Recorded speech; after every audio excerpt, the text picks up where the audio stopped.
Bonjour, privet, shalom y hola a todos ustedes, podcasters, viajeros y oyentes.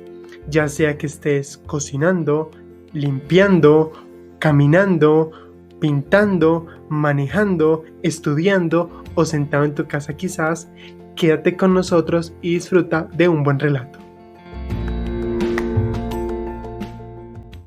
Bueno, y el día de hoy vamos a hablar de lo que es los viajes culturales o los viajes históricos, estos que nos llevan a entender el origen de las cosas, de los sitios, de los personajes, bueno, esta parte cultural de museos, de galerías, de bazares, de mercados, todo esto, empezando antes con nuestro objeto o souvenir del día, que para el caso van a ser los tiquetes, los boletos de admisión, los que nos permiten la entrada a determinado sitio. Boletos de teatro, de parque de diversiones, de atracciones turísticas, de viajar en vehículos, de viajar en avión, un boleto para autobús o un billete de tren. Este cupón indica que una persona tiene derecho a ingresar a un evento u establecimiento. Por lo general, se paga por su entrada o aún puede ser gratuito, o quizás simplemente muestra el derecho o la reserva a entrar. ¿Qué pasa? Esto puede ser llamado asiento libre o asiento abierto, ya que yo me siento en un lugar específico o simplemente entré al lugar. Generalmente se usa en papel o en cartulina, aunque también hay en plástico para mayor durabilidad. Algunos tienen código de barras o una banda magnética para almacenar determinada información. Otros son mucho más simples. Es más, nos damos cuenta que, por ejemplo, antes con el transporte público, muchos de los metros daban tiquetes así en papel. Hoy en día se usan más tarjetas. ¿Qué pasa? Entendiendo la historia, la peculiaridad de esto es que esto empezó desde la antigua Grecia. Las primeras entradas se utilizaron para eventos que tenían lugar principal los teatros. En la época romana procedemos mirando que se utilizaban como discos de arcilla para estampar detalles de los asientos, de los boletos y para este tipo de eventos de entretenimiento. A finales del siglo XIX empezaron a utilizarse gradualmente los billetes de papel. Y en esa época se desarrollaron los conocidos billetes con matriz perforada o talón. Luego, para lo que era 1940, en los Juegos Deportivos de Estados Unidos se estimularon la creación de boletos con diseño de béisbol, con formas de pelota de béisbol. O sea, le vamos poniendo más imagen al marketing. En los años 60 y 70, ya los talones de muchos de los tiquetes se convirtieron en obras de arte por derecho propio y a menudo buscados por coleccionistas, y mucho más en la actualidad. En 2017 decimos que se lanzan boletos electrónicos, un esfuerzo para aumentar la ecología, para reducir el gasto de papel y aún para hacer mayor cantidad y de esta manera no contribuir con esta parte de la contaminación. Una de la magia de los tiquetes es que después de su uso original se convierte en un artículo de colección y empezamos a recolectarlo. Por eso es importante en los viajes, porque se vuelve un pasatiempo extendido internacionalmente. El valor de entrada para los coleccionistas se basa principalmente en el evento relacionado con ella, ya sea un museo, ya sea un transporte. Vamos a dar cuenta que la rareza, incluso el tema, el país de emisión o la fecha, pues muestra mucho de esto. Suelen utilizar catálogos en línea como fuente de información para las entradas y en sí, pues hoy en día son fichas muy valiosas que muchos tenemos.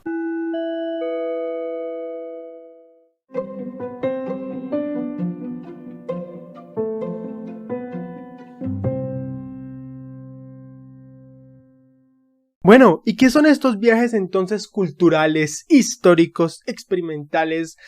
Entender que es un tipo de viaje que se basa en experimentar la vida dentro de esta cultura nueva, diferente, extranjera, nativa, pero definitivamente exterior por un periodo de tiempo específico. Aquí es enfocarse en involucrarse en la historia, en la gente, en la cultura, en la comida, en el medio ambiente y basarnos en mecanismos muy similares a lo que es la educación experimental, el conocimiento experimental, el diseño de interiores de la experiencia y el marketing experimental.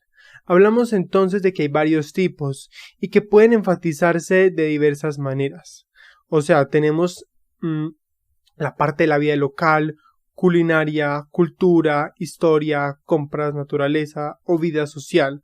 Por lo tanto, esas pueden ser diversas maneras de enfocarlo y pues ser la experiencia integral del viaje. El objetivo es comprender que profundamente la cultura, la gente y la historia de un destino, al conectarse con uno, pues son los que generan ese verdadero aprendizaje. Por lo tanto, el viajero generalmente se pone en contacto con los lugareños que le brindan orientación sobre cómo experimentar un lugar. Sabemos que sin los nativos, pues definitivamente no está muchas veces ese contacto directo con la ciudad, ya sea un amigo, un anfitrión de alojamiento, un guía o quien sea, pues eso nos da una mayor relación con el destino. Y lo que pasa es que los viajes experimentales tienden a centrarse en inspiraciones, en personalización o en crear un camino hacia el autodescubrimiento. Entendemos desde el contexto histórico que hablamos de este tipo de viajes por primera vez gracias a Gary Langer, que en su publicación Viajar para aprender, transiciones al extranjero en 1977, pues nos muestra una forma de describir los viajes que requieren una transición o un nuevo nivel de comprensión y apreciación de una cultura extranjera. Sin embargo, pues esto se ha vuelto una tendencia en el mercado en los últimos años. Decimos que en 2017 el 65% de los viajeros prefirió experimentar algo nuevo en un lugar y sentirse descansado y recargado. O sea, ¿qué pasa? A pesar de que el término suele ser distorsionado y mal utilizado por muchas agencias, por diferentes operadores turísticos o organizaciones internacionales de turismo, pues la cultura tiene que ver principalmente con las experiencias y los aprendizajes más que un checklist de sitios, de lugares, de cosas, y por lo tanto ya sea visitar museos, recorrer estructuras antiguas, asistir a festivales, comer comida local, no proporciona la misma experiencia que convertirse en un miembro de la cultura en sí. Porque estamos buscando una trascendencia, un aprendizaje, algo que quede. Porque si ves mucho, pero al final del día aún no te das cuenta entonces de qué se trató la vida de tal persona o por qué fuimos a este sitio, no solamente es lo lindo, lo bello, lo hermoso, es el origen, el porqué que hay detrás de cada cosa. Nos vamos a dar cuenta que en las diferentes actividades que podemos encontrar en un tipo de viaje como este, que está aparte de muchos otros, pues hablamos de, por ejemplo, aprender una habilidad a través de una clase de cocina, un taller de manualidades, el ver cómo se proporcionan diferentes objetos nativos en dicha región, pues nos permite esto, el asistir a un festival o un evento local. Muchas veces las tradiciones se vuelven un foco muy único cuando entendemos por qué las hacen, hace cuándo se hace, quiénes las hacen, dónde se hacen, por qué. Esto es independiente del sitio, puede ser tanto en América del Sur, del Norte, Europa, Asia, África. Marca mucho. El participar de un ritual o una ceremonia también es muy icónico. Si lo vemos desde la parte religiosa, nos vamos a dar cuenta que lo que puede marcar la diferencia entre una liturgia ortodoxa o una católica, o aún el cómo lo realizan en los templos shintoístas o budistas, pues deja mucho que pensar, y aún de entender esto se origina por esto es por esto es por aquello. El comer la comida local, el origen de las cosas, el si es más carne, si es más verduras, el cómo se sirven, dónde se sirven, quiénes lo comen, quiénes no. Aún algo muy entrañable, y lo veníamos comentando desde episodios anteriores, puede ser el quedarse con una familia en una casa de familia precisamente, para sus tradiciones, el cómo se desarrollan en un día a día, sus hábitos, permite entender esa parte cultural, y aún puede haber un trasfondo histórico. El visitar un proyecto de turismo comunitario, muchos nuevos proyectos, nuevas ideas que se están lanzando y emergentes desarrollos, pues nos muestran de alguna manera no solamente el futuro que puede tener un lugar, sino por qué se va gestando, por cómo surgen las propuestas. Definitivamente visitar los sitios de patrimonio mundial y los museos inmersivos se vuelven entornos directamente relacionados con lo que estamos tratando. No tienen que ser necesariamente museos, porque la historia y la cultura no solamente está allí, ya sean miradores, lo que son las galerías, también centros interactivos, parques, plazas. En el patrimonio mundial, si lo hablamos desde el contexto de la UNESCO, hay un bagaje enorme, lo que son las ruinas, palacios, castillos, pues mucho más. Y aún puede ser de mucha ayuda tener una guía local. Existen en muchos sitios los que son los free tours, y esto pues nos da una mirada mayor. O sea, ante todo, por encima del comercio, de gastos, de descanso, de confort, de pausas, de meditación, es la búsqueda del aprendizaje. Lo que quiero decir es encontrar el origen de un sitio, su fundación, el porqué, el contexto que vamos a hallar, se gesta por este tipo de poblaciones y como comentaba, entonces vamos a hallarlo en parques, en plazas, en museos, en castillos y palacios, en galerías, en excavaciones y descubrimientos arqueológicos, ruinas, vestigios, en mercados, en bazares, en bibliotecas, en recintos políticos y todo aquello que nos va dando esta intimidad con el pueblo. Entre un bagaje enorme nos damos cuenta que en el mundo sitios como Machu Picchu no será un museo como tal, pero hay un bagaje histórico y cultural que nos lleva a entender desde la parte de la arquitectura, por qué allí, desde la parte climática, cómo afecta, cómo vivían. Entonces ya vamos a una parte de sociología. En otro contexto, las pirámides de Giza también se vuelven un exponente enorme más cuando hablamos de destinos históricos. Angkor Wat en Camboya, no solamente la conservación de este recinto que hoy ha sido consumido por la selva, sino además el pueblo de los Quémeres. Tenemos a Petra, que se vuelve otro sitio icónico, mucho más en este contexto, que a pesar de que implica unos senderismos maravillosos, pues al mismo tiempo el trasfondo histórico de la construcción de estas fachadas en roca es muy trascendental. Stonehenge, el Coliseo romano, el Partenón, la Isla de Pascua, el Taj Mahal, la Alhambra, la Gran Muralla China, Chichén Itzá, pues todo este bagaje de sitios se convierten en un entorno que a través de diferentes estilos del arte, de la arquitectura, del comportamiento de los pueblos, nos van mostrando mucho, nos llevan a entender el porqué, aún el nacimiento de sitios de hoy en día. Y si nos vamos a un contexto más de museos, que es aparte de lo que ya comentábamos, pues estará la lista del Louvre, del Prado, de la Galería Uffizi, del Museo Metropolitano, del Museo Británico, de los recintos del Smithsoniano, del Hermitage, que es otro contexto aparte. También tiene un bagaje cultural, porque las piezas que estos sitios abarcan pues son invaluables. Contamos además que no solamente son artísticas, o sea, desde la pintura y la escultura, sino que nos vamos a encontrar con piezas arqueológicas, que sarcófagos, que excavaciones, aún vestimentas, y aquí también hay mucho. Si lo relacionamos con un libro, vamos a hablar de Medianoche en París, que Midnight in Paris o Minuit à Paris es una comedia romántica de Owen Wilson, y que pues dirigida esta película por Woody Allen nos muestra cómo él y su prometida están en París, y al lidiar con varios objetivos, pues es curioso porque el protagonista, que es Jill, se transporta misteriosamente cada noche a 1920. O sea, a la medianoche en París, él cruza determinada calle y pasa al París del jazz, de los temas del modernismo, de la nostalgia, y nos va mostrando este contexto histórico. ¿Por qué lo relacionamos con esta? Porque de alguna manera, si esta es la película que vas a ver después, te vas a dar cuenta que nos muestra un París cultural, de un trasfondo que hoy en día podemos seguir viendo en la capital francesa. O como no, tenemos otra película que es el exótico Hotel Marigold.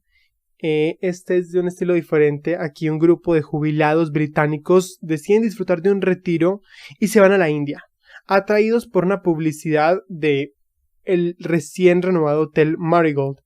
Pero ¿qué pasa? Cuando llegan se encuentran que realmente el sitio estaba acabado y no era el palacio que todo el mundo mostraba, pero al mismo tiempo empiezan a sentirse capturados por la India, por la embragadora y aterradora India, tradicional y moderna, hermosa y extraña, y al principio se muestran inseguros al futuro de lo que les puede deparar allí, porque se van a quedar a vivir, pero a medida de que empiezan a establecer nuevas amistades y al realizar inesperados descubrimientos, pues se dan cuenta que pueden persistir allí y quedan atraídos supremamente por la India, por este entorno cultural, histórico, lo que era este sitio antes, y pues se vuelve un muy buen contenido para tomarlo en cuenta.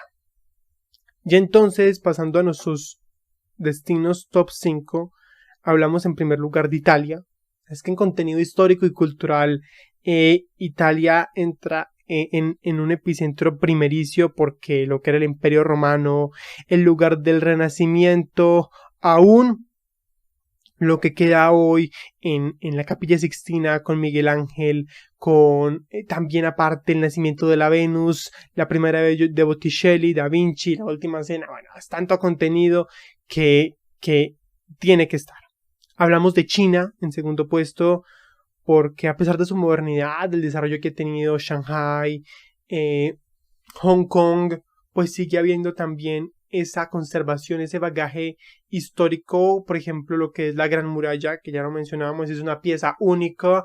Los soldados de terracota en Xi'an se vuelven otro contenido histórico incomparable. Lo que son los palacios que aún restan en Beijing, Palacio de Verano, la ciudad prohibida, pero también esos sitios, esos pueblillos que aún conservan su arquitectura, su gastronomía, su vestimenta, y que uno al visitarlos se encuentra con esa China tradicional. Turquía en el puesto 3, porque siendo euroasiática, es una locación que desde la parte natural, junto con la arquitectónica, es única.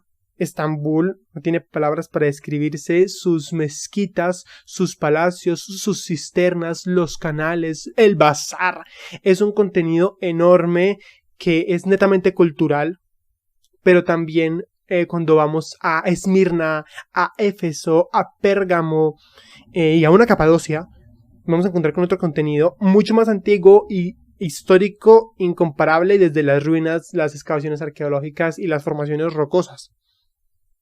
Pasamos a Egipto.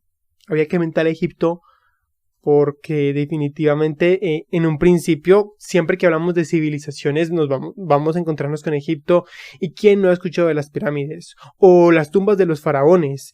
Egipto, desde Alejandría en la costa del mar Mediterráneo, descendiendo por todo el Nilo, ya sea en Luxor, en Edfu, en el Cairo, en Asuán, pues va a tener un contenido dentro de los palacios, las ruinas. Por ejemplo, Abu Simbel es una maravilla en todo su esplendor, no solamente por el trabajo que se hizo para transportarlo, sino además por la conservación de las piezas, y ya sea los jeroglíficos, los sarcófagos, las tumbas, las mezquitas por esa herencia árabe, los bazares. Egipto tiene que estar mentado.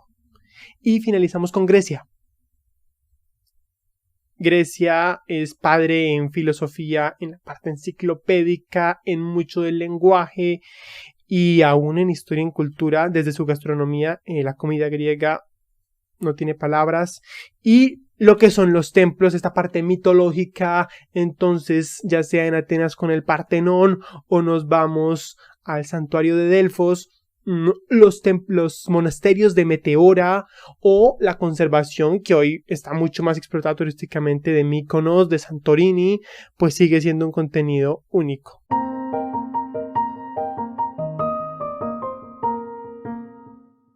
Recapitulando, nos quedamos entonces con este contenido de viajes históricos, de viajes culturales que nos llevan a entender el origen de los sitios, conocer sus museos, sus galerías, sus plazas, sus mercados, el ver cómo se desarrolla la gente, el cómo surge, el cómo se comporta, el mirar esta parte sociológica, histórica y cultural, que no solamente es lo que forja la identidad de un pueblo, sino lo que además entonces nos lleva a aprender.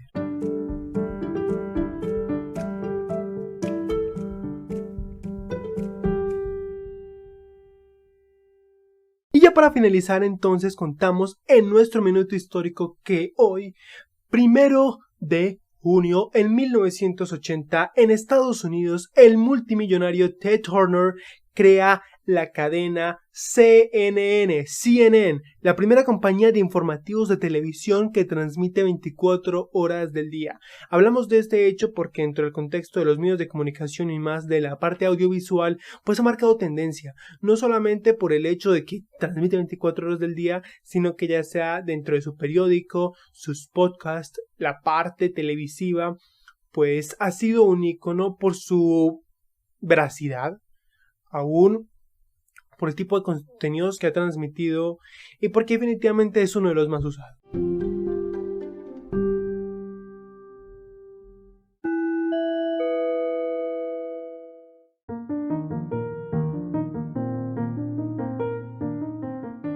Terminamos con nuestro episodio y quisiera mencionar que aunque no soy un experto, busco poder compartir e impactar desde mi experiencia y mi criterio con los aprendizajes que he adquirido. No se olviden de seguir el podcast y las novedades en Instagram en Thomas and Trips Podcast. Desde allí busco poder compartir frases, datos y dar a conocer nuevo contenido. Si te gustan estos temas, por favor etiquétalo en tus historias y no te olvides de seguir el podcast y suscribirte para no perderte de próximos episodios, sea cual sea la plataforma en la que me oigas. De este modo, es a través del cual me ayudas a crecer, a llegarle a más personas, a ser recomendado y en sí a darle continuidad a este proyecto que de seguro le puede gustar a otros así como a ti. Compártelo con familia, amigos o cualquiera que consideres pueda disfrutarlo. Toda recomendación, consejo y corrección es bienvenida. Puedes escribirme a través de los mensajes de voz de Anchor, el DM de Instagram o el correo thomasandtripspodcast@gmail.com. Si también deseas hacer comentarios, patrocinios o algún otro propósito, estoy abierto. En la descripción están todos estos datos y las notas del episodio de hoy para que las cheques y recuerda, nos vemos cada semana.